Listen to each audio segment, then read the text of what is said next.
स्वाति है और मैं 23 साल की हूँ और मैं दिल्ली में रहती हूँ। मेरा जन्म अमेठी में हुआ है, उत्तर प्रदेश। और जो मेरी पढ़ाई हुई है वो दिल्ली में हुई है और मैंने ग्रेजुएशन किया है ह्यूमैनिटीज़ से और मैं अभी मास्टर्स कर रही हूँ वुमेन एंड जेंडर स्टडीज़ में। आप क्या करती हैं? अपने बैकग्राउंड के बारे में, अपने प्रोफेशनल या एकेडमिक बैकग्राउंड के बारे में और विस्तार से बताइए।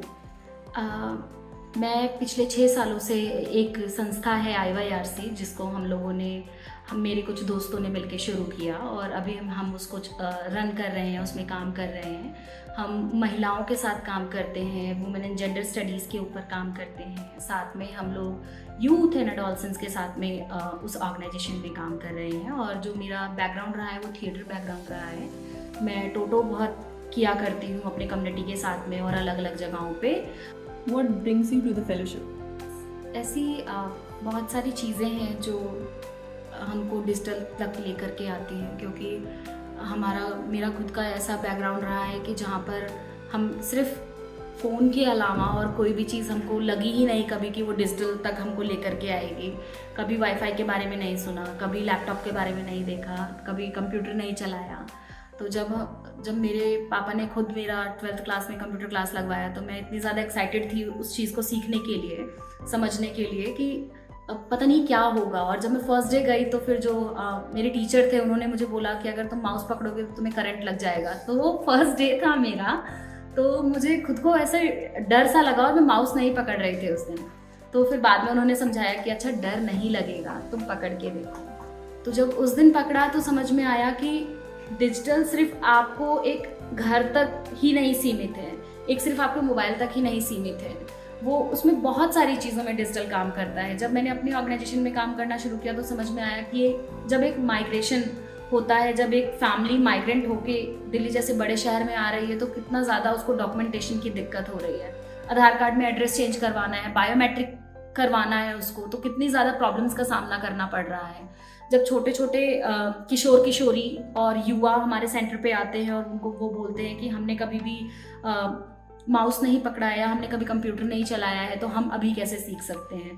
तो ये सारी चीज़ें एक मोटिवेशन देता है कि हम इस फेलोशिप तक आएँ और इस डिजिटल स्वराज की तरफ बढ़ें। और डिजिटल स्वराज हमारे लिए एक बहुत अच्छा प्लेटफॉर्म है कि जहाँ पर हम लोग आकर खुद को एम्पावर कर सकते हैं, अपने साथ में और भी बहुत सारे लोगों को एम्पावर कर सकते हैं।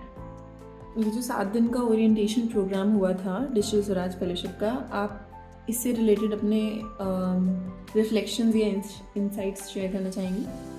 हाँ, ये 7 दिन ऐसे लगे कि मैं 20 साल से DEF के साथ जुड़ी हुई हूँ और काम कर रही हूँ, क्योंकि इन 7 दिनों में पूरे 20 साल का काम हमारे ऐसे सामने रख दिया गया। हमें एक एक चीज़ बहुत प्रॉपर तरीके से बताई गई कि किस तरीके का काम DEF करती है, DEF क्या है, उसका गोल क्या है, उसका मिशन क्या है, उसका विज़न क्या है, वो किस तरीके से गाँव में जाकर काम कर रही है। अर्बन सेक्टर्स में तो ज़रूरी है काम करना, लेकिन रूरल सेक्टर में कितना ज़्यादा ज़रूरी है काम करना, इन 7 दिनों में वो समझ में आया है। ये चीज़ें समझ में आई है कि किस तरीके से उन्हीं गांव की महिलाओं को ही काम दिया जा रहा है, स्मार्ट पैड बनाए जा रहे हैं और वही वो उस पैड को बना रही हैं, वही उस गांव में सेल कर रही हैं और बहुत अच्छे से वो काम चल भी रहा है। डिजिटल दीदी करके एक प्रोग्राम है, वो कितने अच्छे से ये लोग कर पा रहे हैं। बहुत सारी महिलाएं इसमें कहते हैं एम्पावरमेंट बहुत ज़्यादा ज़रूरी है, लेकिन दिखता नहीं है कहीं भी कि किस तरीके से एम्पावरमेंट हो रहा है। लेकिन जब ये प्रोग्राम्स देखे हैं, जब दीदी की वीडियोस देखी, जब उनसे बात करी, उनको समझने की कोशिश करी, तब समझ में आया कि सही एम्पावरमेंट तो इस तरीके से हो रहा है। तो बहुत अच्छा रहा ये 7 दिन और बहुत सारी चीज़ें सीखने को मिली हैं, बहुत सारी चीज़ें जानने को मिली हैं। आपका जो रूरल इमर्शन प्रोग्राम है जो आगे आने वाले 1 महीने में होने वाला है, आप उससे रिलेटेड कुछ शेयर करना चाहेंगी? आप क्या मतलब what are you looking forward to when it comes to the rural immersion programme?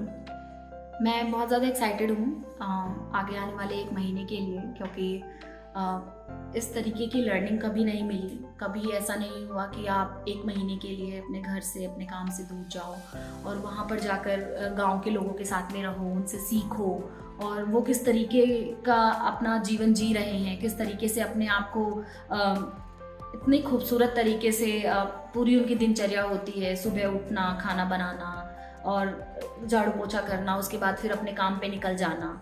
तो वो एक बहुत खूबसूरत चीज़ होगी देखने के लिए, समझने के लिए और मेरे लिए कि किस तरीके से माइग्रेशन होता है, ऐसे कौन कौन सी चीज़ें हैं जो लोगों को माइग्रेट करने के लिए मजबूर कर रही हैं, या फिर गांव में ऐसी क्या सिचुएशंस हैं अभी भी जिन्हें बदला जा सकता है, या फिर ऐसी और कौन सी धारणाएं हैं जो हमारे दिमाग में बनी हुई हैं, उसे ब्रेक करने की ज़रूरत है। बहुत सारी धारणाएं हम पहले बना लेते हैं ना कि अच्छा गांव है तो चूल्हे पे ही खाना बनता होगा, गांव है तो हमेशा वो लोग बड़ा सा घूंघट करके रहते होंगे, गांव है तो बहुत अलग अलग टाइप्स की जो हमारे थॉट्स हो जाते हैं, हम लोग पहले से एक पर्सपेक्टिव बना लेते हैं कि अच्छा गांव है तो ऐसा ही होगा। लेकिन ये 1 महीना मेरे लिए स्पेशली ऐसा होने वाला है कि मेरी वो जो धारणाएं हैं वो ब्रेक होंगी, क्योंकि जब मैंने जाना समझा और जब ये पता चला कि 1 महीने आपको जाके वहाँ रहना है, तो थोड़ा थोड़ा जब हम गूगल पे सर्च करते हैं या थोड़ा सा डिजिटली रूप में देखते हैं तो थोड़ा समझ में आता है, लेकिन और समझने के लिए हमें वहाँ पर जाकर देखने की ज़रूरत है और उनके साथ रहने की ज़रूरत है। Since you are the alumni network of the fellowship, what would you want to share with the people who apply for the next year, and why do you think that Digital Swaraj Fellowship is necessary? अगर आप में से कोई भी apply करता है तो मेरा तो यही मानना है कि सबको ही अप्लाई करना चाहिए, जितने भी लोग इसके लिए कैपेबल हैं, जितने भी लोगों को लगता है कि हाँ उनको डिजिटल एम्पावरमेंट के लिए कुछ करना है या फिर उनको काम सीखना है, तो वो लोग प्लीज़ इसमें अप्लाई करिए, क्योंकि ये एक ऐसा प्लेटफॉर्म है, ये एक ऐसा आपको नेटवर्क देगा कि आपकी लाइफ भी बदल सकती है। आपको इतना सीखने को मिलेगा, इतनी लर्निंग्स होगी कि आपको ऐसा लगेगा कि अगर आप कोई डिग्री करने जाएंगे ना कि BSW करना है, MSW करना है या सोशल फील्ड में आपको कोई काम करना है, तो आप 6 साल 7 साल 3 साल 4 साल ऐसे लगाकर जो सीखोगे, आप इस फेलोशिप में 1 साल में सीखोगे, बल्कि उससे ज़्यादा सीखोगे। तो मुझे तो ये लगता है कि ज़्यादा से ज़्यादा लोगों को इसमें अप्लाई करना चाहिए, और मैंने अप्लाई किया, मैं बहुत खुश हूँ, क्योंकि मुझे ऐसा लग रहा है, ऐसा फील हो रहा है इन 7 दिनों के बाद में ही कि आगे आने वाले 1 साल मेरे लिए बहुत ज़्यादा ऐसे होने वाले हैं कि सीखने को आपको इतना मिल जाएगा कि आपको आगे 4 साल 5 साल अगर आप किसी को अपने थॉट प्रोसेस बताओगे या किसी भी काम को करने के लिए आप जाओगे, तो आपका थॉट प्रोसेस बहुत स्ट्रांग हो जाएगा। तो आप लोगों को अप्लाई करना चाहिए।